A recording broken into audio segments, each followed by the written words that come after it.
We make our own gates and we make them with collars. It's designed to sit on top of the bulldog hinge.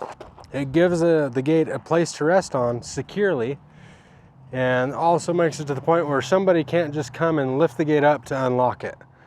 Because in theory, you could, if it was installed improperly, you could lift it up and then open it based on the drop rod side. One other thing I wanted to show you guys was how to put barbed wire on the top of industrial gates. I've got it tied off to one side already. We're gonna pull it tight, and it still might not look tight. I want this one to look just like this one. This one looks all nice and tight like. I'm gonna show you how I did it. I would wear gloves for this process, just say no. We're putting the barbed wire in the drill just like so. And we're sucking the chuck down on the barbed wire. And then we're gonna put it in reverse to make it tighter.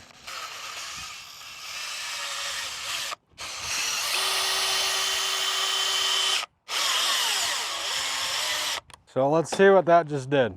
We'll compare these two strands. One, this one's a lot more straight, and this one still has some natural curl to it. See, this one has 1.5 twists between barb, and this one now has 1, 2, 2.5 twists. So we made the twist a lot tighter to make it look tighter. And so we're gonna do this to the other two strands here.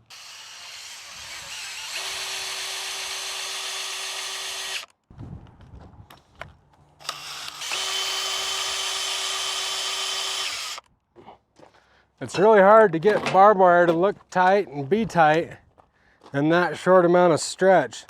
So that's why we put it in the drill and then spin it.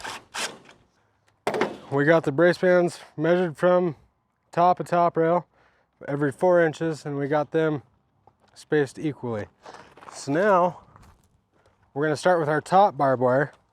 And the reason we're gonna start with our top is when we put tension on it, we expect this vertical to pull in just a little bit.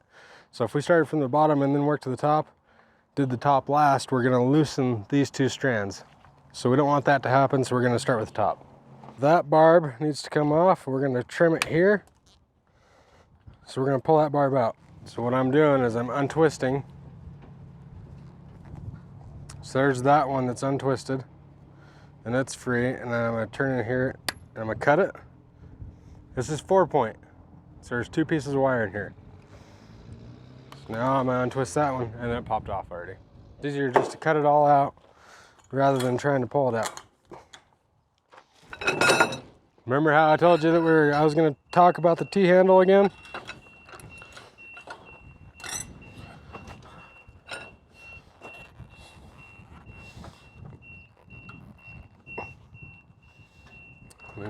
Get it nice and snug. Definitely want to be careful with the barbed wire when using the T-handle, because it's a lot easier to score the barbed wire, and wherever it's scored, it'll break.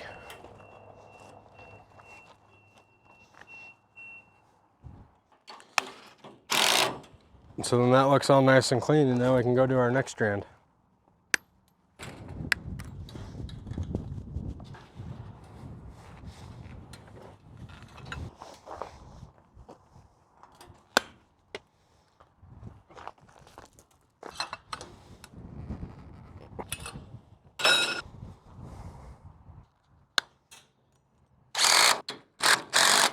And there you have it. You have two 10-foot double drive, 7-foot tall, 2x9 by 84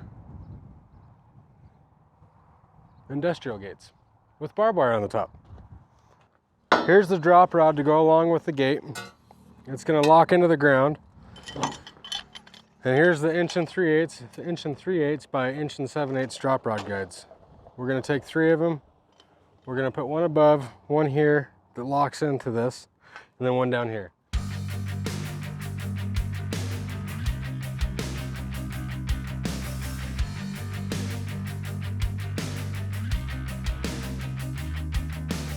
We make our own gates, and we make them with collars. What a collar is it's designed to sit on top of the bulldog hinge. Bottom bulldog hinge will sit here, and the top one will sit here.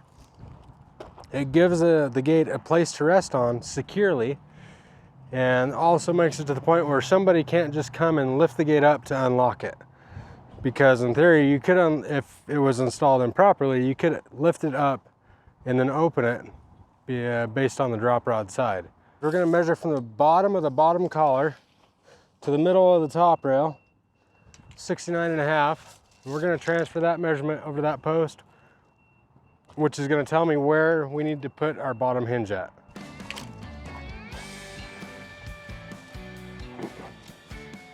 So based on how that rail end is sitting, if I put my tape here, I'm measuring from the middle of my top rail.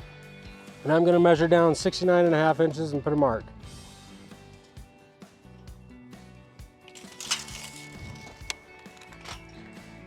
That is exactly where the top of my bottom hinge needs to sit for that gate to line up evenly with the top of the top rail. And this is a 4-inch bulldog hinge, 4-inch by 1 5/8 or 1 7/8. This collar right here is universal, so you can flip it one way to have one size, and you can flip it the other way to have the other size. So the way that this collar sits right now is set up for 1 5/8. But if we pull it off and rotate it 180 degrees, it goes bigger and adapts to 1 7/8. So I'm going to let it sit just like that, so that way when I pick it up, I know it's already set. It's already flipped to the size that I want it to be. When we lift the gate into place, we can let the collar on the gate rest right here, and we don't have to sit and hold the gate the entire time. Let gravity be our friend. So then the top one, what we're going to do with it is we're going to take it to the top collar and already put it on.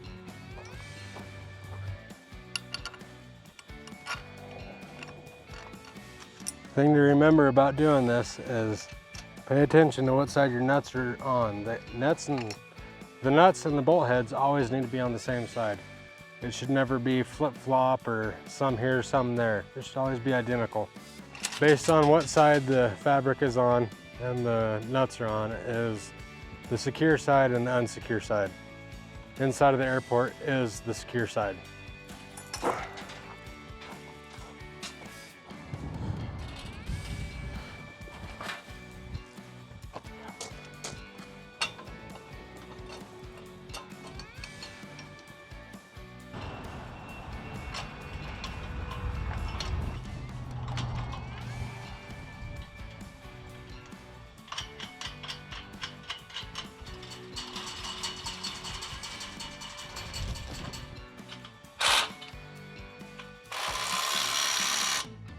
So now we're just going to let this one hang free until we get the other gate on, and then we're going to set both of them, make sure that they both line up.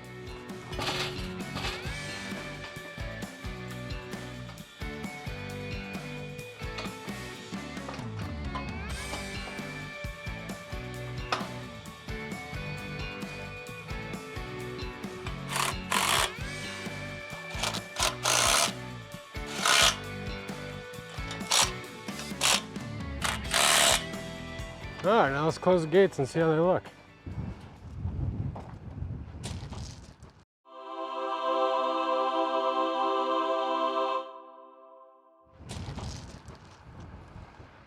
I think this one just needs to go up a hair, and we'll just do that with the truss rod.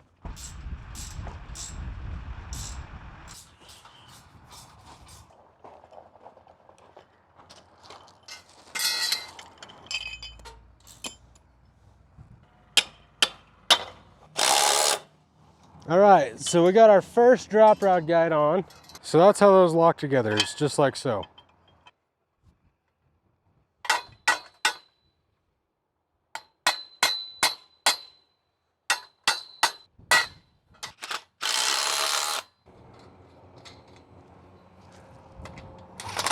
And this drop rod is actually the wrong drop rod. We might have accidentally brought the wrong one. It's about a foot short, but we still wanted to put it on just so that way we can show you today how it all goes together.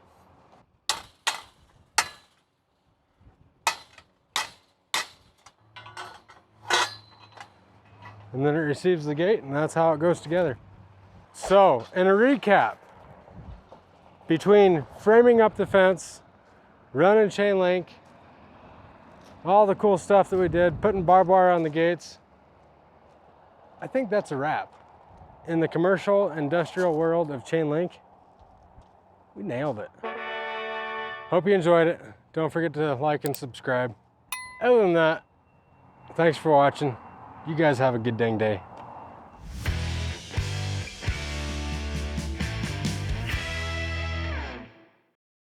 Here's all the tools that we used today to get all the chain link up that you see.